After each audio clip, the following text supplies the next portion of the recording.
Welcome to adventure classes. आज हम लोग यहाँ से स्टार्ट करेंगे क्लास 12 का चैप्टर एटम, जो कि हमारी फिजिक्स का बहुत इंपॉर्टेंट चैप्टर है। यहाँ से हम लोग पढ़ेंगे, ये हमारा पहला लेक्चर होगा जिसमें हम लोग पढ़ेंगे कि डिस्कवरी एटम की किस तरह से हुई। जे थॉमसन मॉडल के बारे में पढ़ेंगे। उसके बाद हम लोग पढ़ेंगे रदरफोर्ड के एल्फा स्कैटरिंग एक्सपेरिमेंट के बारे में, कितने एल्फा पार्टिकल कितने एंगल पर स्कैटर्ड होते हैं और उसके ड्रॉबैक कौन कौन से थे। तो चलिए स्टार्ट करते हैं। सबसे पहले हम लोग पढ़ेंगे जे थॉमसन मॉडल। तो एटम का जो जे थॉमसन मॉडल है, इसके बारे में हम लोग पढ़ेंगे। जैसा कि आप लोगों को मालूम है, जो एटम होता है वो हमारा क्या होता है, इलेक्ट्रिकली न्यूट्रल होता है। अगर वो इलेक्ट्रिकली न्यूट्रल है तो यहाँ पर जो इसके पास जो चार्ज होंगे वो पॉजिटिव और निगेटिव चार्ज की मात्रा क्या होगी, बराबर होगी। तो जितने पॉजिटिव चार्ज होंगे उतने क्या होंगे, निगेटिव चार्ज होंगे, तब जाके वो न्यूट्रल बनेगा। और ये भी आपको मालूम है कि इलेक्ट्रॉन जितने भी होते हैं वो रिवॉल्व करते हैं न्यूक्लियस के चारों तरफ। तो जो न्यूक्लियस है इसके चारों तरफ इलेक्ट्रॉन रिवॉल्व करते हैं, गोल गोल घूमते हैं, चक्कर लगाते हैं। They are positively charge proton inside the nucleus. Nucleus के अंदर जो भी चार्ज होगा वो पॉजिटिवली चार्ज होगा। ठीक है। थॉमसन मॉडल क्या बताता है, J Thomson gave the first idea regarding structure of atom. तो एटम के स्ट्रक्चर के रिगार्डिंग सबसे पहला मॉडल था जे थॉमसन मॉडल।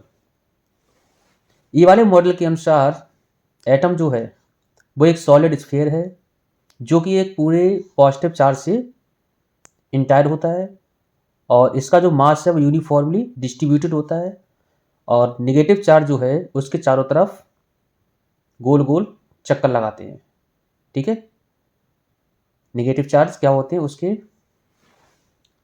जैसे मान के चलो, इसलिए हम क्या बोलते हैं इसको, वाटर मेलन। जैसे कि हमारे एम्बेडेड होते हैं जो सीड्स हैं वाटर मेलन में, उस तरह से क्या है, यहाँ पर इलेक्ट्रॉन हमारे एम्बेडेड होते हैं। तो पॉजिटिवली चार्ज उसमें क्या होते हैं, इलेक्ट्रॉन, इस तरह से। ठीक है। तो तरबूज में जो बीज होते हैं उसकी तरह से, इसीलिए ये वाले मॉडल को हम बोलते हैं क्या, प्लम पडिंग मॉडल। ठीक है, plum pudding model. J Thomson cathode ray tube. तो यहाँ कैथोड रे ट्यूब वाला एक्सपेरिमेंट है, उसको जरा एक बार देख लेते हैं। तो ये हमारे पास कैथोड रे ट्यूब वाला एक्सपेरिमेंट है। तो एक कैथोड है, हाई वोल्टेज है इधर। ये है गैस डिस्चार्ज प्रोवाइड, जो क्या करेगा, फ्री इलेक्ट्रॉन को।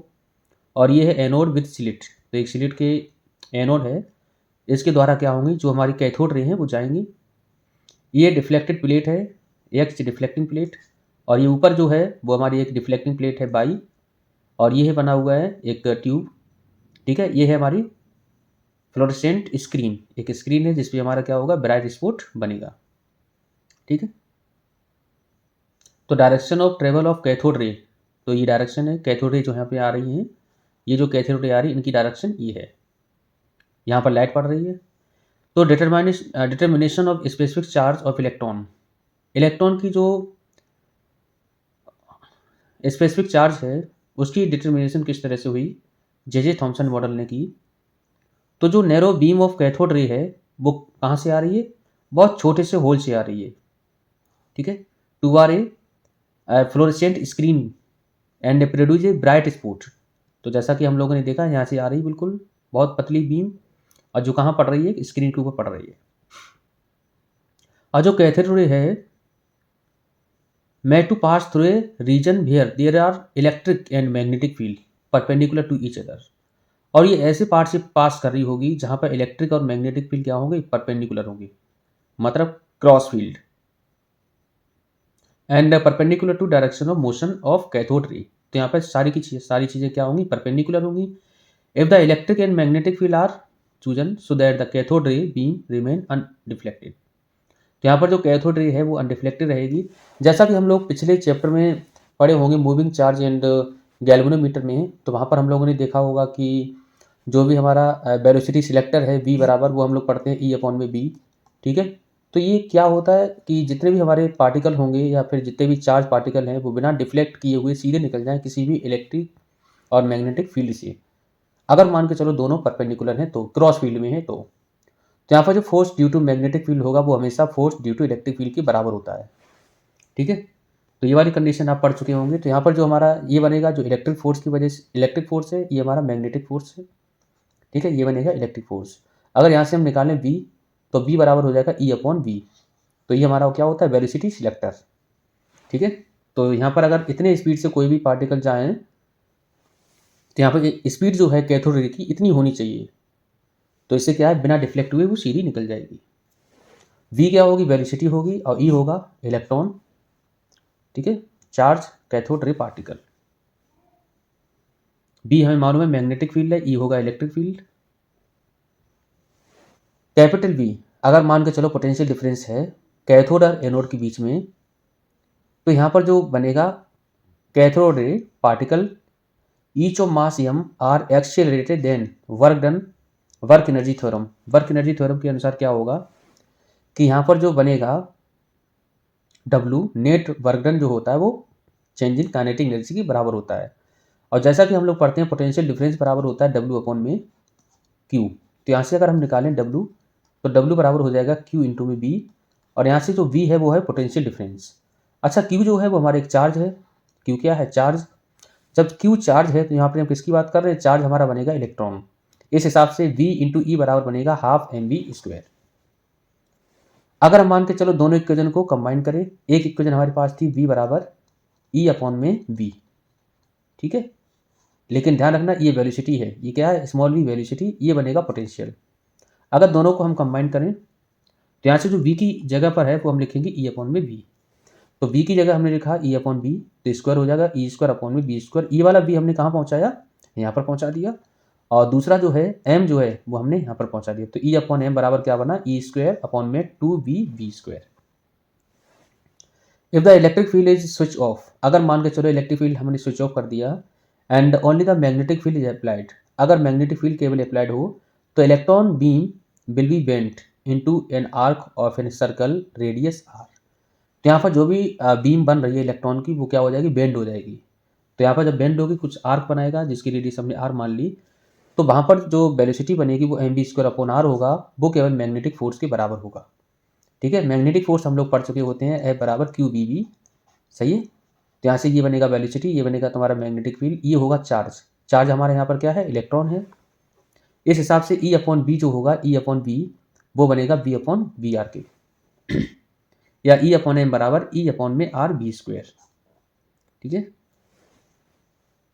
If the magnetic field is switch of and only the electric field is applied, deflection of electron in the electric field is given by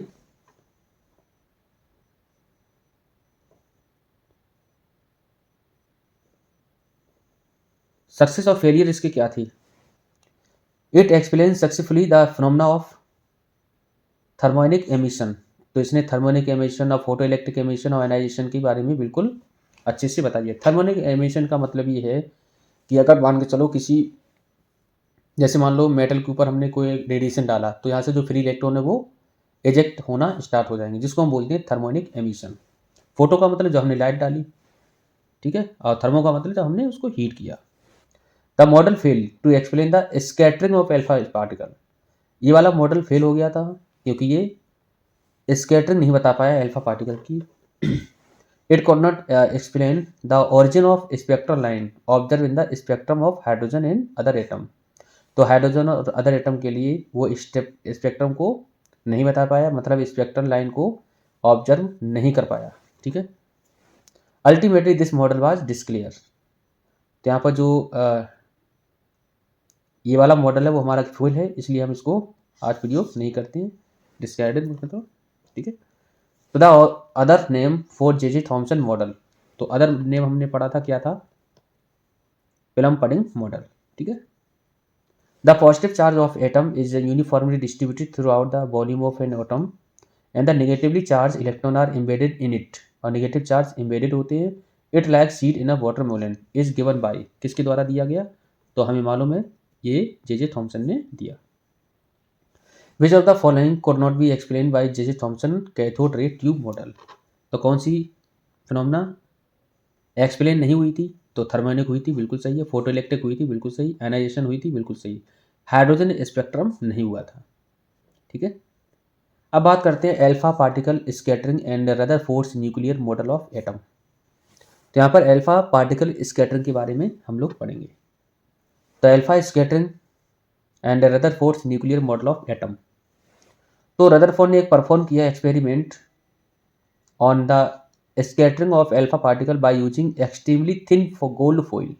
बहुत पतली गोल्ड फॉइल का उन्होंने प्रयोग किया, ठीक है। और कुछ उन्होंने ऑब्जर्वेशन बनाई, वो क्या थी, जैसे हमारे पास क्या है, ये गोल्ड फॉइल है बहुत पतली, और यहाँ पर हमारा कोई सोर्स रखा हुआ है, अल्फा पार्टिकल का कोई सोर्स है, न्यूक्लियर सोर्स है, और ये हमारे पास एक स्क्रीन है। तो यहाँ से क्या हो रहे हैं, अल्फा पार्टिकल आ रहे हैं, सोर्स ऑफ अल्फा पार्टिकल। ये है सर्कुलर फ्लोरेसेंस स्क्रीन है जिंक सल्फाइड की, ये थिन गोल्ड फॉइल है। Most of the alpha particle pass through the foil straight away undeflected. तो ज़्यादा से ज़्यादा अल्फा पार्टिकल क्या हुए, बिना डिफ्लेक्ट हुए सीधे निकल गए। Some of them are deflected through small angle, कुछ थोड़े एंगल पे डिफ्लेक्ट हो गए। ओनली अबाउट 0.14%, केवल 0.14% अल्फा पार्टिकल स्कैटर हो गए by more than 1 degree, 1 degree से डिफ्लेक्ट हो गए। और 8000 में से एक अल्फा पार्टिकल डिफ्लेक्ट हुआ मोर देन 90 डिग्री। मतलब 8000 में से एक अल्फा पार्टिकल क्या हुआ, 90 डिग्री से ज़्यादा डिफ्लेक्ट हो गया। Number of scatter particle in particular direction अगर हम निकालना चाहें तो n की वैल्यू होगी n डायरेक्टली प्रोपोर्शनल टू 1 में sin की पावर 4 θ/2, ये फॉर्मूला बनेगा, ठीक है। तो इसको ध्यान रखना, थीटा होगा स्कैटरिंग एंगल।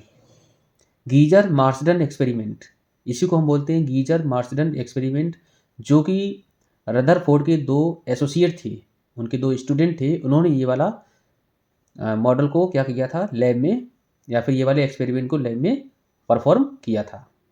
तो ये सवाल पेपर में गीजर मार्सडन करके ही पूछा जाएगा। At the suggestion of Rutherford in 1911 H geyser and E Marsden perform experiment. तो इनके इंस्ट्रक्शन से या सजेशन से क्या हुआ, 1911 में ये वाला परफॉर्म किया गया। In one of their experiment as shown in figure, तो ये वाला कुछ इस तरह से देखने को मिला। ये हमारे पास कोई रेडियो एक्टिव सोर्स है, यहाँ से क्या हुआ, अल्फा पार्टिकल निकले, गोल्ड फॉइल से पास किए, ज़्यादातर क्या हुए सीधे सीधे निकल गए, लेकिन कुछ क्या हुए 0.14% डिफ्लेक्ट हो गए 1 डिग्री से, और 90 डिग्री पर हमारा 8000 में से एक अल्फा पार्टिकल 90 डिग्री से ज़्यादा हो गया, ठीक है। और 10 की पावर 6 में से एक अल्फा पार्टिकल रिटर्न्स बैक, वापस चला आया। तो they directed a beam of 5.5 mega electron volt alpha particle emitted from bismuth radio active source at a thin metal foil made of gold. तो इन्होंने बिस्मथ का प्रयोग किया था, किसका, बिस्मथ, ठीक है। Alpha particle emitted by bismuth radio active source were collimated into through lead brick. तो यहाँ पर लेड ब्रिक लगा दी, जो क्या है इसे कॉलिमिनेट करेंगे, कॉलिमेट करने के बाद एक डायरेक्शन में वो जाने की कोशिश करेंगे। The beam was allowed to fall on a thin foil of a gold thickness. तो गोल्ड की जो फॉइल है हमारी, लगभग उसकी थिकनेस है वो सिंगल एटम की लेयर होनी चाहिए, मतलब थिकनेस 2.1 इंटू 10 की power -7 metre. The scattered alpha particle were observe through a rotatable detector consisting of zinc sulphide screen and a microscope. तो यहाँ पर क्या एक माइक्रोस्कोप लगा होता है स्क्रीन पर ही, सही है, स्क्रीन पर एक माइक्रोस्कोप लगेगा, जैसे यहाँ पर पड़ी लाइट, तो यहाँ पर क्या माइक्रोस्कोप ने उसको डिटेक्ट कर लिया, जो कि रोटेटेबल या फिर मूवेबल होता है इस तरह से, ठीक है। तो ये जिंक सल्फाइड की स्क्रीन है, ये डिटेक्टर लगा हुआ है, माइक्रोस्कोप। तो ये हमारी क्या है, सोर्स ऑफ अल्फा पार्टिकल है। ये लेड ब्रिक्स हमने लगाई जिससे कॉलिमेट करें अल्फा पार्टिकल, एक डायरेक्शन में जाएं, ठीक है। तो ये हमारा डायग्राम है, अरेंजमेंट है गीजर मार्सडन एक्सपेरिमेंट, ध्यान रखना। A typical graph of total number of scatter at different angle in given interval of time. तो यहाँ पर जो एक ग्राफ बनेगा वो हमारा ग्राफ है, बहुत इंपॉर्टेंट है, ये भी परीक्षा में पूछा जाता है। तो यहाँ पर आप देख रहे होंगे कि 10 की पावर 7 अल्फा पार्टिकल हमारे डिफ्लेक्ट हो गई, जब एंगल कितना है, बहुत कम है। मतलब ज़्यादातर अल्फा पार्टिकल बिना डिफ्लेक्ट हुए सीधे निकल गए, बहुत कम अल्फा पार्टिकल हमारे क्या हुए, अनडिफ्लेक्टेड है। तो ये किस ग्राफ इस तरह से बन रहा है, तो ये बहुत इंपॉर्टेंट है। ठीक है, तो जैसे जैसे हमारे एंगल बढ़ रहा है वैसे वैसे number of scattering alpha particle कम हो रहे हैं। Many of alpha particle pass through the foil, it means that they do not suffer any collision. तो ज़्यादा से ज़्यादा हमारे अल्फा पार्टिकल क्या हो गए, पास हो गए, मतलब वहाँ पर किसी प्रकार का कोई भी कैलोजन नहीं हुआ। कॉलिजन का मतलब ये है कि टकराना। ओनली 0.14% ऑफ द इंसिडेंट, तो जितने भी हमारे अल्फा पार्टिकल गिरे उसका 0.14% ही अल्फा पार्टिकल 1 डिग्री से ज़्यादा डिफ्लेक्ट हुए, और 8,000 में से एक अल्फा पार्टिकल 90 डिग्री से। Rutherford argued that to deflect the alpha particle backward, it must experience a large repulsive force। तो जब भी वो अल्फा पार्टिकल गए तो यहाँ पर एक रिपल्सिव फोर्स भी देखने को मिला। This force could be provide if greater part of the mass of atom and it's positive charge were concentrated tightly at its centre. तो यहाँ पर ये पता चला कि जैसे अल्फा पार्टिकल गया तो कुछ हमारे एक दो पार्टिकल जैसे 10⁻6 में से एक अल्फा पार्टिकल क्या हुआ, रिटर्न्स बैक, मतलब वापस चला आया। इससे ये पता चला कि वहाँ पर बहुत बड़ी मात्रा में मास जो है वो कंसनट्रेटेड है, मतलब डेंसिटी बहुत ज़्यादा है। This agreement support the hypothesis of nuclear atom, that is why Rutherford is given the credit of discovery of the nucleus. तो यहाँ से क्या हुआ, क्रेडिट मिलता है रदरफोर्ड को न्यूक्लियस की डिस्कवरी में। ठीक है, यहाँ डिस्टेंस ऑफ क्लोजेस्ट अप्रोच क्या होती है, डिस्टेंस ऑफ क्लोजेस्ट अप्रोच। तो जैसे मान के चलो यहाँ पर हमारा जो है न्यूक्लियस, तो यहाँ पर जब अल्फा पार्टिकल हमारे जाएंगे जाएंगे धीरे धीरे, तो क्या होगा, सबसे कम डिस्टेंस, सबसे वो वाली कम डिस्टेंस जहाँ पर अल्फा पार्टिकल जाए और पलट के वापस आ जाए, इसे हम बोलते हैं डिस्टेंस ऑफ क्लोजेस्ट अप्रोच, ये मान के चलो। ठीक है, तो अल्फा पार्टिकल यहाँ तक पहुँचा और पलट के वापस आ जाए। ठीक है, the minimum distance from the centre of nucleus up to which alpha particle approach is called distance of closest approach. ठीक है, इम्पैक्ट पैरामीटर क्या होता है, तो perpendicular distance of the velocity vector of alpha particle from the centre of the nucleus. तो जो centre है nucleus का सेंटर ये वाला, ठीक है, और when it is far away from the nucleus is known as impact parameter. और कोई भी जो हमारा अल्फा पार्टिकल है वो जा रहा है और जैसे ही न्यूक्लियस के पास आए वो डिफ्लेक्ट हो गया, तो डिफ्लेक्ट हो गया, तो इन दोनों के बीच की जो डिस्टेंस है ये हमारा बनेगा ट्रेजेक्ट्री ऑफ अल्फा पार्टिकल, और ये जो बनेगा स्कैटरिंग एंगल बनेगा, और इन दोनों के बीच की डिस्टेंस है उसको हम बोलते हैं क्या, इम्पैक्ट पैरामीटर। ठीक है बच्चों, यहाँ पर जो इम्पैक्ट पैरामीटर है, इम्पैक्ट पैरामीटर उसकी जो वैल्यू है, अगर मान के चलो अल्फा पार्टिकल हमारा केवल कहाँ पे आए, सेंटर से पास करे, तो यहाँ पर बिल्कुल रिटर्न बैक हो जाएगा, मतलब थीटा की वैल्यू बनेगी कितनी, 180 डिग्री। अगर थीटा की वैल्यू 180 डिग्री हो तब जाके इम्पैक्ट पैरामीटर बनता है 0। अगर थीटा की वैल्यू कितनी हो, 0 डिग्री, तब इम्पैक्ट पैरामीटर होगा मैक्सिमम। क्यों, जैसे मान के चलो जैसे जैसे हम ऊपर लेके आए कोई भी ट्रेजेक्ट्री अल्फा पार्टिकल की, तो यहाँ से क्या होगा, डिफ्लेक्शन कम होगा, तो और जैसे ऊपर ले जाओ तो यहाँ पर जैसे जैसे हमारे एंगल क्या होगा, स्कैटरिंग एंगल कम मिलेगा, वैसे वैसे क्या होगा, स्कैटरिंग एंगल कम होगा, वैसे वैसे क्या, इम्पैक्ट पैरामीटर ज़्यादा होगा। इम्पैक्ट पैरामीटर को सॉल्व करने के लिए एक फॉर्मूला है 1/4πε0 कॉट थीटा बाई 2 अपन में हाफ mv²। मतलब v जो है impact parameter cot theta by 2 के डायरेक्टली प्रोपोर्शनल है। जेड हमें मालूम है एटॉमिक नंबर, ई मालूम है चार्ज ऑफ इलेक्ट्रॉन, थीटा मालूम है स्कैटरिंग एंगल, और एम होता है मास ऑफ पार्टिकल, और बी होता है velocity of particle. Rutherford's alpha scattering experiment conclusion क्या थी, तो most of the mass and all the positive charge of atom is concentrated in very small region called atomic nucleus। तो ज़्यादा से ज़्यादा मास जो है वो कंसनट्रेटेड है पॉजिटिव चार्ज से, ठीक है, बहुत स्मॉल रीजन में, जिसे नाम क्या दिया, न्यूक्लियस। और जो न्यूक्लियस है वो पॉजिटिवली चार्ज है, और इसका जो साइज है वो किस ऑर्डर में है, 10⁻⁻15 मीटर, और जिसे हम बोलते हैं 1 फर्मी मीटर। और यहाँ पर ज़्यादातर जो स्पेस है वो कैसा है, एम्प्टी है, क्योंकि ज़्यादातर हमारे इलेक्ट्रॉन जो अल्फा पार्टिकल हैं वो बिना डिफ्लेक्ट हुए सीधे निकल चुके थे, और जो इलेक्ट्रॉन होंगे वो रिवॉल्व करेंगे न्यूक्लियस के चारों तरफ, जैसे कि प्लानेट करते हैं सन के अराउंड। ड्रॉबैक क्या थी रदरफोर्ड मॉडल की? इसने स्टेबिलिटी ऑफ एटम को नहीं बता पाया। मतलब इसने स्टेबिलिटी ऑफ एटम को एक्सप्लेन नहीं किया, क्योंकि यहाँ पर जो क्लासिकल इलेक्ट्रोडायनेमिक थ्योरी है, यहाँ पर जो पार्टिकल है वो लगातार एक्सीलरेट हो रही थी, ठीक है, और एनर्जी को रेडिएट कर रही थी। तो लगातार एनर्जी को रेडिएट कर रहे हैं, अपने पाथ को बदल रहे हैं, तो यहाँ पर कोई भी स्टेबिलिटी नहीं थी। दूसरा ये है कि यहाँ पर जो इलेक्ट्रॉन है वो मूव कर रहे हैं सर्कुलर पाथ में न्यूक्लियस के चारों तरफ, और ये रेडिएट भी कर रहे हैं कुछ एनर्जी को, और ये हमारे स्मॉलर ऑर्बिट में जो एनर्जी होगी डिक्रीज होगी, रेडियस भी डिक्रीज होगी, और अल्टीमेटली क्या होते हैं वो न्यूक्लियस में ही समा जाते हैं। ठीक है, धीरे धीरे क्या करते हैं, वो रेडियस अपनी एनर्जी को निकालेंगे। जैसे मानो न्यूक्लियस के चारों तरफ कोई भी इलेक्ट्रॉन गोल गोल घूम रहा है, तो मान लो अगर एनर्जी कम हो रही, धीरे धीरे एनर्जी कम हो रही, तो क्या है, एक जगह कंडीशन ऐसी आएगी कि वो न्यूक्लियस के अंदर ही समा जाएगा। लेकिन ऐसा है पॉसिबल नहीं हो इस तरह से। जैसे मान लो ये इलेक्ट्रॉन है गोल गोल घूम रहा है, तो जैसे ही वो रेडिएशन होगा, रेडिएशन निकलेंगी तो एनर्जी निकलेगी। तो एनर्जी जब कम होगी तो धीरे धीरे क्या होगा, धीरे धीरे धीरे धीरे धीरे धीरे क्या होगा, वो न्यूक्लियस के अंदर ही समा जाएगा।